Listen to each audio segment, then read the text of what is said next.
Thank you very much, Madam Chair. And I want to thank Margarita, Michael, and also Andreas Baker for the excellent cooperation that we have all this time as a team. Dear members of the Assembly, ladies and gentlemen, 71 years after the adoption of the Universal Declaration of Human Rights in 1948 and 44 years after the adoption of the Helsinki Final Act, we must today reaffirm our commitment towards the principles of the Declaration and the Final Act and to update them for the present and the future of our peoples. There is a crucial question for which should we constantly answer. Can we still hope that the current system of human rights protection can survive? The answer is clear. The answer is very clear. Yes, even if the current system and the principle of the Helsinki Final Act are experiencing a crisis, human rights protection is evolving and developing in response to new emerging needs, the expectations of our peoples, and new risks, which arise from various new fields such as digital technology or climate change. Unfortunately, in our days, we are witnessing a regression in human rights protection. We see grave violations of human rights, including torture, extrajudicial killings, and detention without a trial. We are witnesses genocides, war crimes, and crimes against humanity. Impunity for human rights abuse is becoming a permanent feature in many countries caught in conflicts. But at the same time, authoritarianism is increasing, while nationalism and xenophobia that are developing, particularly in countries of first reception of migrants and asylum seekers, are a step backwards from the standards of international protection of human rights as developed over the past 71 years. Populism, neo-Nazism, and anti-Semitism. The trend of growing populism in 2018 is continuing unabated in 2019. We continue to see the demonization of minorities and an affront against human rights principles, as well as a growing distrust towards democratic institutions. As anti-Semitism is also on the rise, political leaders must take a strong stance against neo-Nazis so that anti-Semitism can be put at the crime it is. Hate speech is another phenomenon that democratic societies can face collectively. It is necessary to form a coalition that aims to combat hatred and intolerance. Participating states should report on each other and exchange information on hate speech and much more. Human rights as a dimension of foreign policy. The rise of populism has led countries that have traditionally supported the promotion of human rights in the international scene to be less vocal. The weight of human rights protection in the foreign policy of participating states is becoming increasingly weaker. States are not addressing violation of human rights with the appropriate severity. The growing weakening of international oversight of democratic and rule of law standards is exploited by countries with oppressive leaders, allowing them to act in violation of human rights principles. This is further exacerbated as mechanisms of international judicial protection are also being further questioned. State of emergency. Under a state of emergency, human rights and the rule of law are under a constant threat. More often than not, national security protection serves only as a pretext to declare a state of emergency. The role of international organizations in cases where the declaration of a state of emergency is imminent is decisive. State of emergency monitoring mechanisms should be developed to monitor compliance both during the period that derogations are in effect and immediately after the termination. Children in areas of military conflict.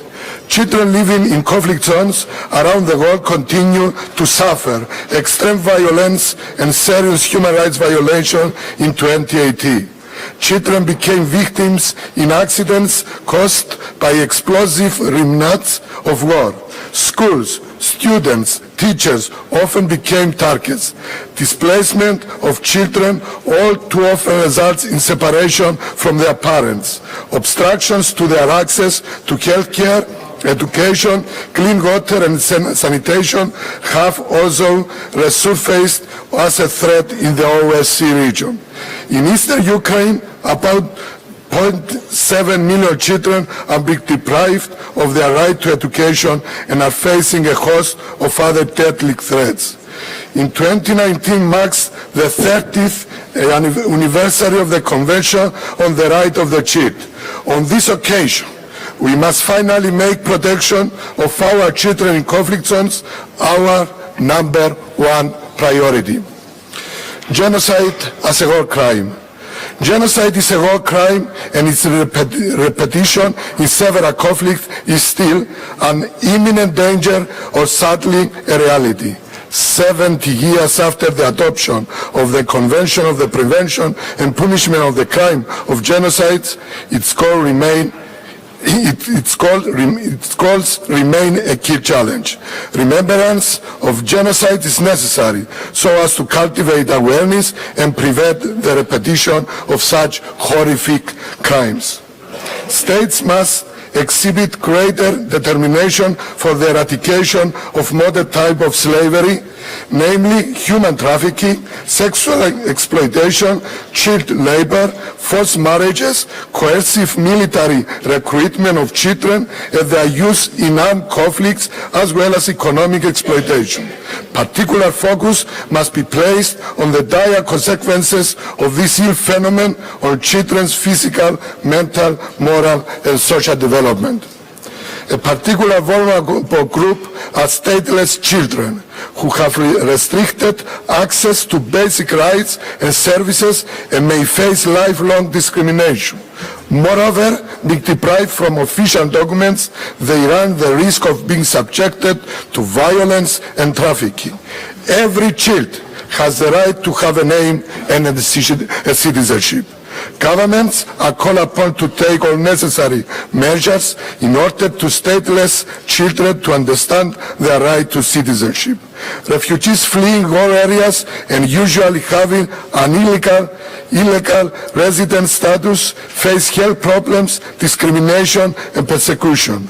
Unaccompanied children face a particularly serious problem as they are vulnerable to health and social risk.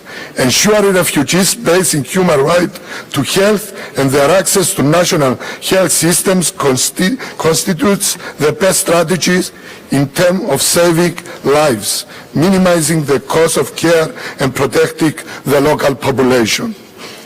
In several OSCE participating states, the freedom of the media is severely challenged as journalists suffer great repression, with an increased number of them having been killed, imprisoned or abducted in 2018. Totalitarian regimes, corruption, drug trafficking and other ill phenomena are at open war with independent, particularly investigative journalists who are exposed to very hazardous living conditions. Even more so that crimes are not adequately investigated and perpetrators remain unpunished. States must end impunity and find ways to effective resource to justice.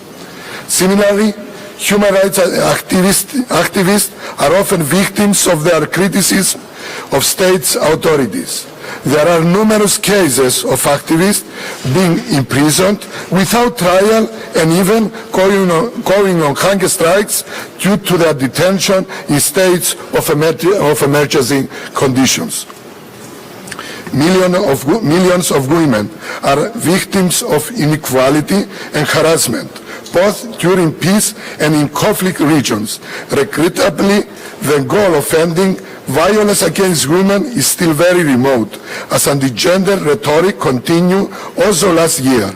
There have been positive developments, which have been reflected in new gender policies and measures adopted or announced by leaders of OSCE participating states like France, Canada, or Switzerland. Parallel positive measures have been adopted by OSCE partners for cooperation and of third countries as a result of activist strugglers for women's rights.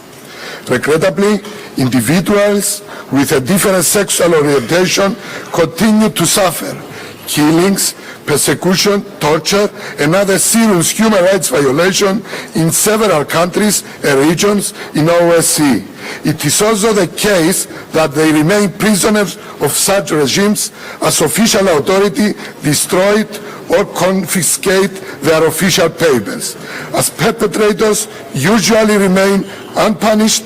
Also in this case, there is an urgent need for OSCE participating states where such phenomena occur to properly investigate them and to cooperate with OSCE observers in order to adequately assess and address this very worrisome situation.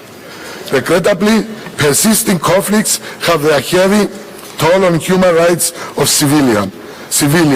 In Ukraine, which counts 3,000 victims since 2014, civilians have been exposed to countless ceasefire violations, bombings, shootings, fire and land and sea mines, while critical infrastructures have been affected.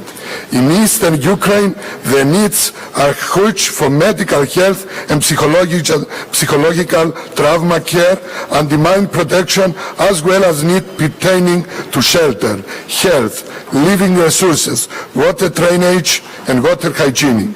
Moreover, a lot must be done to improve crossing conditions of the so-called contact line, as 1.1 million persons cross every month, risking their lives and suffering long delays in order to maintain family links and to have access to basic services. Kosovo raised concerns anew, and confrontation on both sides have escalated. Regarding the issue of missing persons in particular, I welcome the continuation of efforts by the International Commission on Missing Persons, noting, however, that this is done at a very low pace. In Cyprus, negotiation for the settlement of the Cyprus problem being now as a stalemate. Violation of the human rights of refugees persist. Regrettably, the program for the ascertainment of the fate of missing persons is not progressing at the necessary pace due to the fact that a great number of mortal people were buried in military zones where search is not allowed due to the lack of political will. At the same time, the OSCE must keep a close eye on important hostility in its neighborhood, with tremendous human rights consequences and spillover effects. The OSCE and the OSCE Parliamentary Assembly must place creative focus on the early assessment and evaluation of each crisis separately. The situation in Syria, the Middle East, the Iraq, in Afghanistan, and other, of course, conflicts is one example. Despite certain positive developments following the critical phase of the war in Syria, there has been a political stalemate which has resulted in the humanitarian crisis getting worse and the country's stabilization hampered. The early assessment of potential risk will provide possibilities for implementing preventative policies. Upholding human dignity must lie at the head of our activities. As long as there is international cooperation, peace stands a chance and people suffer less. 2019, this year, must be the year of reversal of the negative trend of progress regarding human rights. This year must be a better year for human rights. Please make our assembly as the far-reaching lighthouse of hope for the humanity. thank you very much for your patience, and I will hear all your remarks with big attention.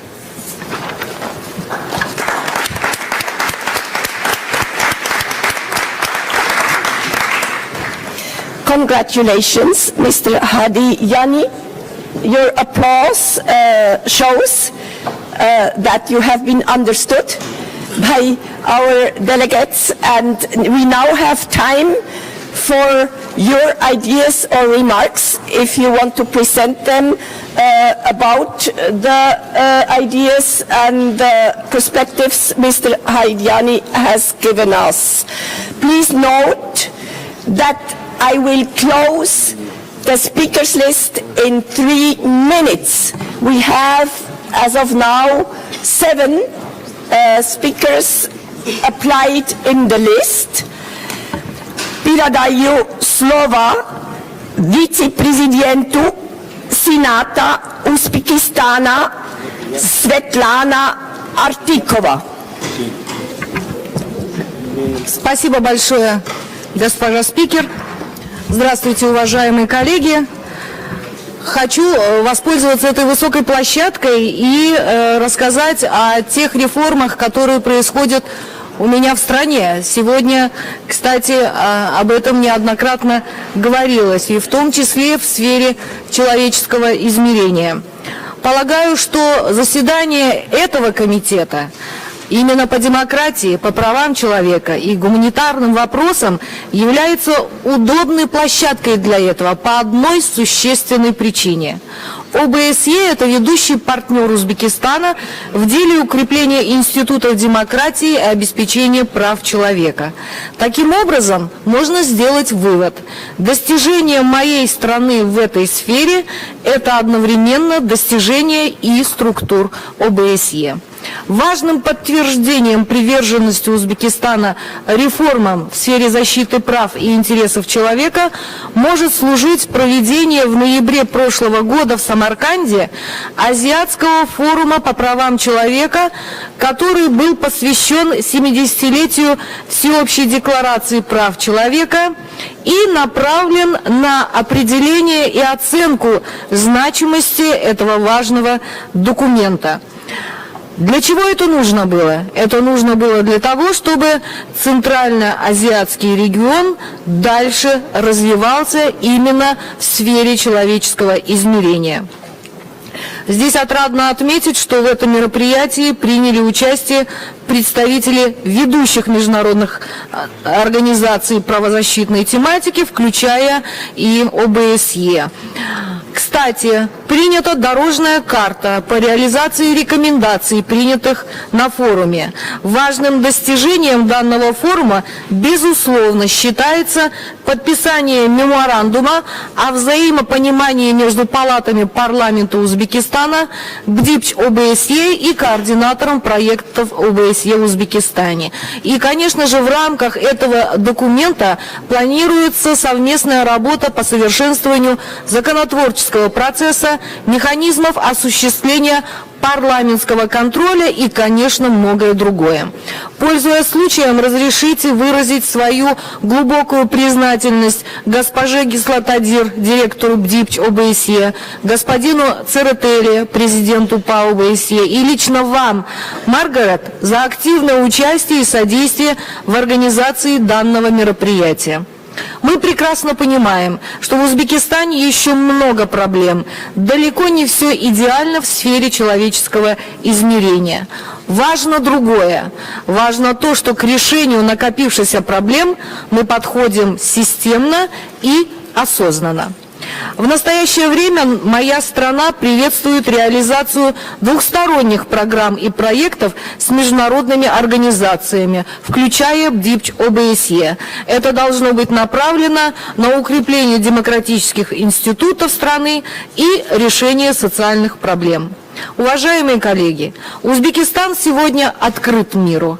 Он динамично реформируется и развивается. Чтобы убедиться в этом, пожалуйста, приезжайте в любом качестве. Мы приветствуем любое партнерство, основанное на равноправии сторон и взаимном уважении мнений. Благодарю за внимание. Спасибо большое. Next speaker is Mr. Refat Khubarov from Ukraine. You have the floor. Благодарю докладчика комитета господина Kyriakos Hadjiyianni за содержательное представление идей и инициатив. Однако при всей высокой оценке изложенных в докладе концепций в сфере защиты прав человека вынужден сказать, что неспособность институтов ОБСЕ исполнять ранее принятые решения является одной из причин совершения повторно преступлений в регионе организации.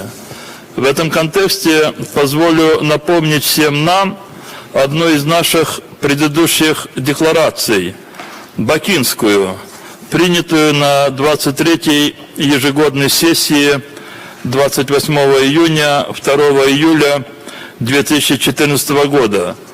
Это была первая декларация ОБСЕ, принятая буквально по следам вооруженного вторжения российских войск на территорию Крыма и ее незаконной оккупации. В самом названии декларации, послушайте, как звучит, как мы мудро тогда закрепили суть того, что происходило в 2014 году со стороны России по отношению к Украине. Наша декларация называлась «Очевидное, грубое и неисправленное нарушение хельсинских принципов». И хочу сказать о том, что Российская Федерация до сегодняшнего дня не исправила ни одно из тех указанных нами, совершенных ею брутальных нарушений своих международных обязательств. 5 лет продолжающейся российской оккупации Крыма, массовые нарушения прав человека, целенаправленные системные репрессии против коренного народа Крыма, крымских татар, остаются вне поля зрения институтов ОБСЕ.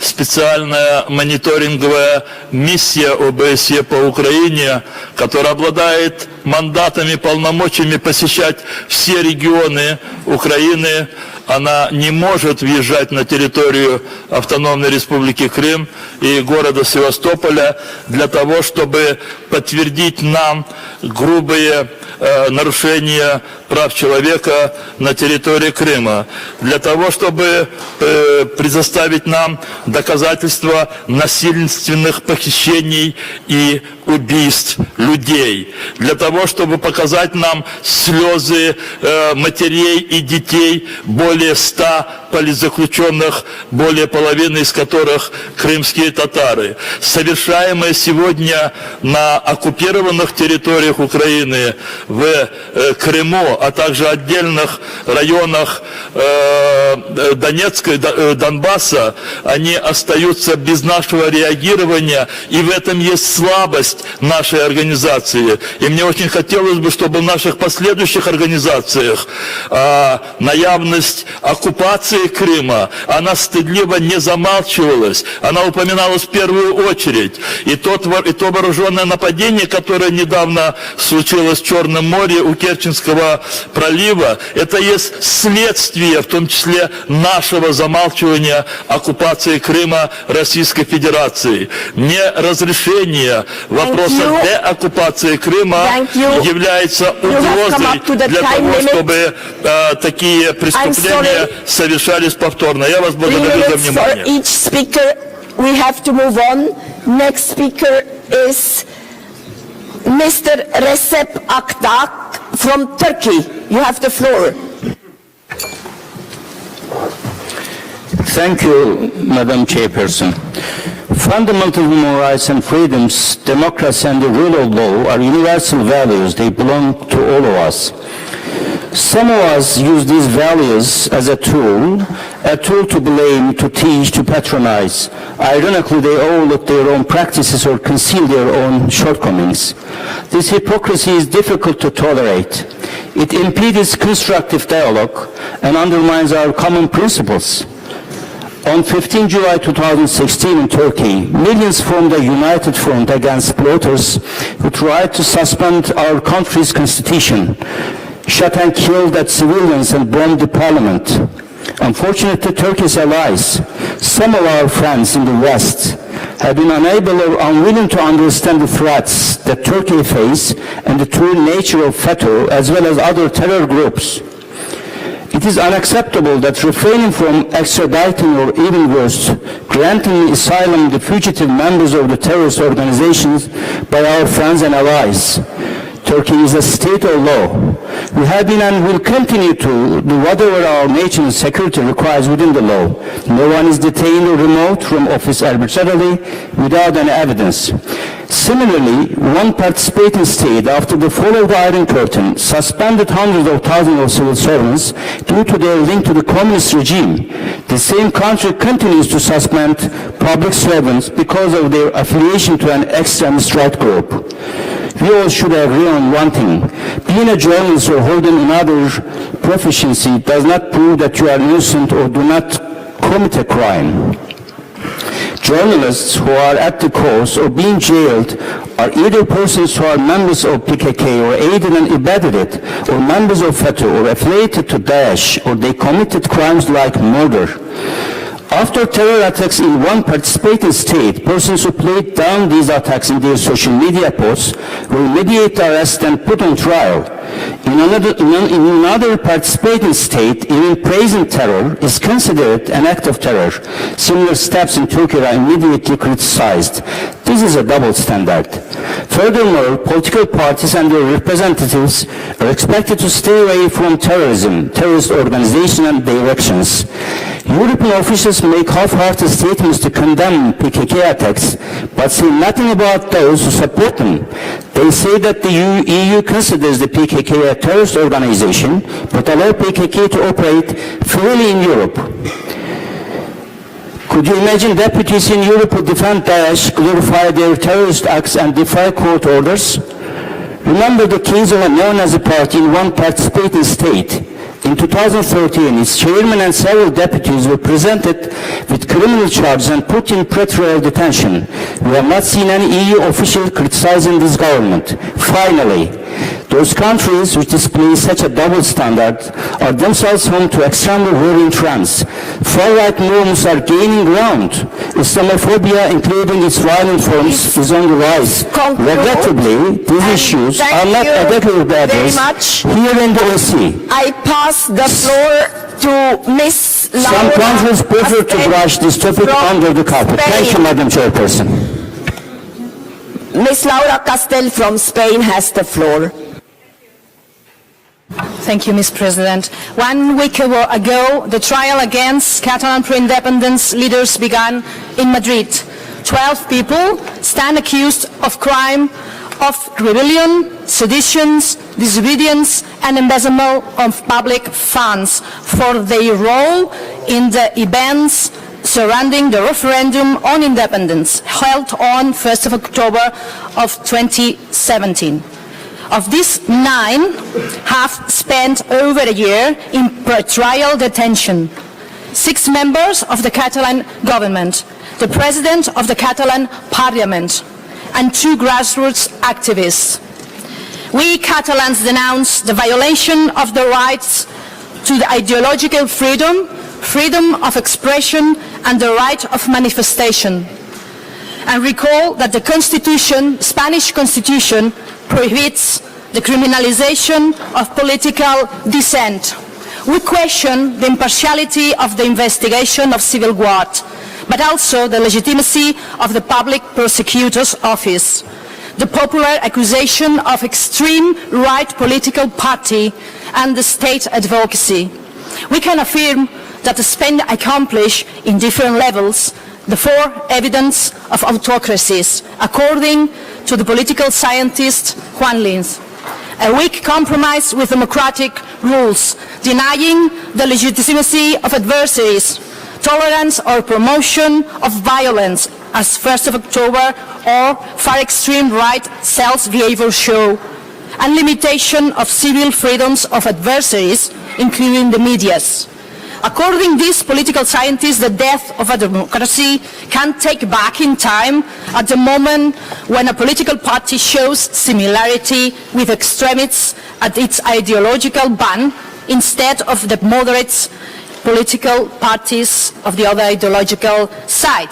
And that is what's happening in Spain. That is what is happening in Spain. I am doing an early warning to you. In fact, it's the 7th time that I address to you, all of you, for warning about what is happening in Spain low-cost democracy. Some of the objectives of the OSCE are to promote mechanism for the prevention and resolution of conflicts and strengthening and consolidation of democratic institutions. Now it's your turn, because political conflicts cannot be resolved in the courts. Criminal law is not the instrument for resolving political conflicts with political adversaries. I suggest Mr. Hadjiyianni to include in his report a brief analysis of democratic situation of Catalan politicians and their violations of human and political rights and freedoms. Thank you very much. Muchas gracias. Next speaker is Mr. Peter Grant from United Kingdom. Please. Thank you, Madam Chair. I agree with everything that the Rapporteur wants to include in his report, and in particular, I think we do need to look very carefully at the language we use in political debate, because as we've seen tragically in the United Kingdom, if the language of violence is allowed into our politics, then the actions of violence will very quickly follow. And I speak entirely in support of my friend and colleague from Catalonia, because it dismays me that while OSCE has previously spoken about repression in Turkey, while we very nearly agreed a resolution against our hosts in Belarus last year for violations of human rights, the violation of parliamentary rights, the rights of elected politicians in Catalonia, is not being commented on anywhere, and I don't understand why parliaments and governments across Europe are so silent about this. People are put on trial for sedition and rebellion. They are put on trial. In one case, the prosecution wants somebody to go to jail for 74 years, when there is not a scrap of evidence that any of the leaders of the independence movement in Catalonia have acted violently or that they have incited violence. In fact, on numerous occasions, they have actively discourage people from using any form of violence at all. There was violence. There was exceptional, brutal violence by the Spanish police, 33 of whom are now facing investigation, many hundreds more of whom would face investigation if they could be identified.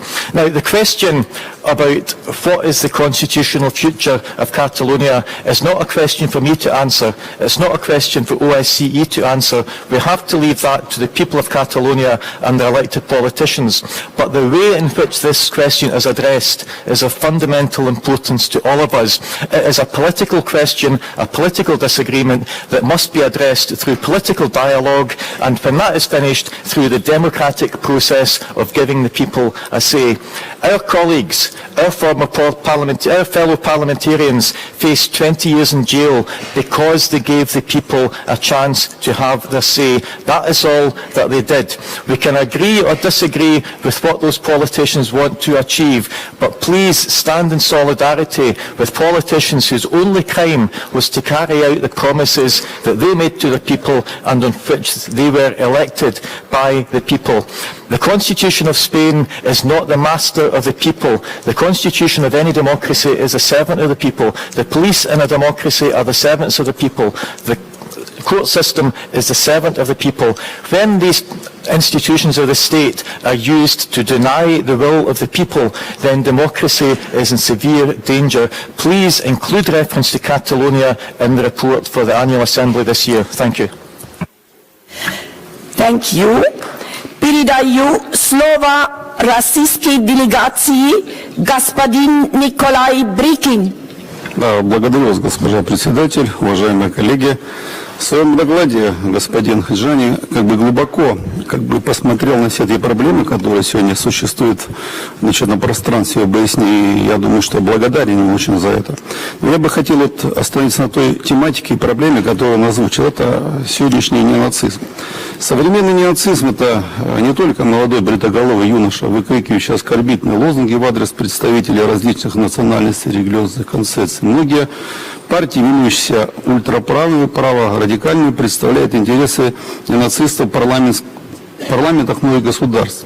И не только в Европе, практически по всему миру.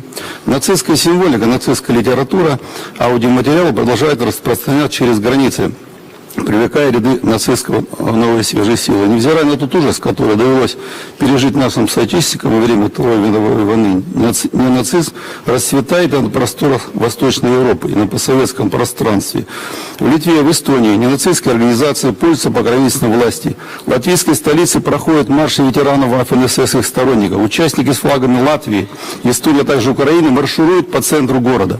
Но, пожалуй, крайним проявлением неонацизма оказалась Украина. Украинские неонацисты выступают не только против России граждан, но пытаются запретить русский язык, который является родным для более чем 20 миллионов украинцев.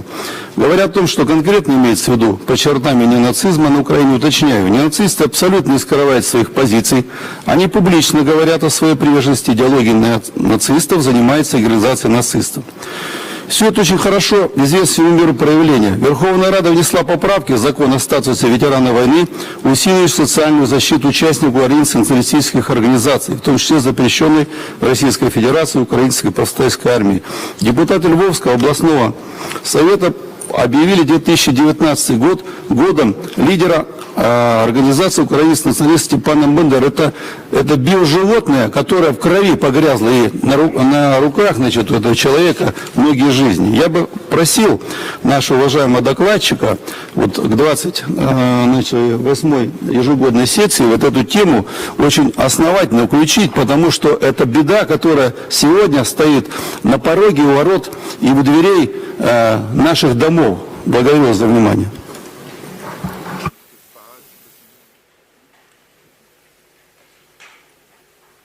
Спасибо. I now pass the floor to Mr. Hadjiyianni from Armenia. Thank you very much. I would like to thank Mr. Hadjiyianni for his report. It raises very important issues of human rights, which are closely linked to the security. And now I would like to make a few points to the report. Firstly, the democratic transition of Armenia indicates that trends of overall decline of democracy and human rights in OSCE area are reversible. Second, one of the core tasks of the OSCE to empower people of residing in conflict to enjoy their human rights and fundamental freedoms, isolation and marginalization is not route to the peace. Third, we thank the rapporteur for his reference to the 17th Convention of the Prevention and Punishment of the Crime of Genocide. Genocide prevention and remembrance is an important part of the OSCE commitments, and we are pleased that a great majority of delegations joined the initiative to commemorate the anniversary of the delegations in Milan through joint statement. Thank you. Thank you. Now the floor goes to Mr. Kyriakos Hadjiyianni from Tajikistan. Спасибо, уважаемый председательствующий. Я очень внимательно заслушал доклад уважаемого господина Джани и немного хочу рассказать о проблеме прав человека в Таджикистане. Уважаемые члены Комитета парламентского сотрудничества, дамы и господа, согласно Конституции Таджикистан является суверенным демократическим и правовым государством. Как и в любом цивилизованном государстве, в Таджикистане закон играет важнейшую роль, где устанавливается принцип верховенства права, согласно которому все сферы общественной жизни строго регламентируются законом. В Таджикистане любые ущемления прав человека недопустимо. Более того, действующее законодательство последовательно и неукоснительно обеспечивает реализацию этих прав и защищает их. Республика Таджикистан осознает важность таких ценностей, как свобода, справедливость, жизнь, благосостояние и достоинство человека. Семейные традиции, равноправие мужчин и женщин, доступ к правосудию, социальные гарантии и искоренение бедности, равно как и свои международные обязательства в области прав человека. Права и свободы человека и гражданина регулируются и охраняются Конституцией, законами и признаны Таджикистаном международными нормами. Вместе с тем, в 2016 году была подписана рамочная программа ООН по оказанию помощи в целях развития. Рамочная программа, которая наряду с другими мерами также включает вопросы верховенства закона и права человека. Он является стратегической программой, привлекающей и объединяющей полный спектр экспертизы и ресурсов для предотвращения результатов в области развития в соответствии с подходом, основанным на защите прав человека. В рамках реализации проекта верховенства закона и доступ к правосудию установлена в Таджикистане платформа совместного диалога, в рамках которой обсуждаются наиболее актуальные вопросы нормотворчества, правоприменительной практики с участием министерств, ведомств страны, судов, уполномоченных по правам человека, представительств парламента, партнеров по диалогу, а также общественной организации страны. В целях выполнение ряда рекомендаций Организации Объединенных Наций по правам человека в части предотвращения применения пыток, а также приведения в законодательство страны в соответствии с международным стандартом, в апреле 2012 года в Уголовный кодекс страны была внесена новая статья 143 прим. Под названием «Пытки», диспозиция которой полностью соответствует статье 1 Конвенции против пыток и других жестоких или унижающих достоинств видов обращения и наказания. Спасибо. Спасибо. Our next and last speaker is Mr. Sebastián González de España. Muchas gracias, señora presidenta, señora Kiener. La verdad es que mi intervención estaba dirigida en un principio más al informe interesante del señor Hadjiyianni, al cual suscribo perfectamente y plenamente, pero después de alguna intervención que acabo de oír en relación a Cataluña no me queda más remedio que dejar clara mi posición. Mi colega de la delegación española reiteradamente viene utilizando en este foro con el único fin de intentar internacionalizar un debate y una pretensión política que a mi juicio nada tiene que ver con la realidad que aquí nos ocupa. En consecuencia, lo único que viene pretendiendo es desprestigiar nuestras instituciones democráticas. Es lamentable que se utilice este foro para desprestigiar la calidad democrática, la libertad y la defensa de derechos humanos en mi país. Afortunadamente, los parlamentarios de esta Asamblea de la OSCE conocen bien este debate y no voy a reiterar una vez más la realidad y las respuestas que venimos dando a todo lo que aquí se viene diciendo. Solo quiero reiterar una vez más que desde 1978, es decir, hace 40 años, España es un Estado social, democrático y de derecho porque así lo han querido el 90% de los españoles, entre ellos más del 95% de los ciudadanos catalanes. España es un país con los mayores estándares democráticos de libertad y de defensa de los derechos humanos. Y no lo digo yo, lo dicen las más prestigiosas organizaciones internacionales que se dedican a medir estos valores tan importantes en democracia. La mejor prueba de ello es que la señora Castel puede intervenir hoy aquí representando a una delegación española y nadie la ha coartado para ello. Esa es la mejor prueba de la calidad democrática que hay en mi país. La legislación española no existe el derecho a autodeterminación, pero sí existe un procedimiento para modificar nuestra Constitución y poder así acudir a la vía de la modificación legislativa para conseguir esos objetivos que algunos pretenden de independencia en parte de nuestro territorio. Ese es el camino que hay que utilizar. Por tanto, no se puede confundir y menos mezclar la pretensión de un sector minoritario en España que pretende una independencia al margen de los procedimientos legalmente establecidos.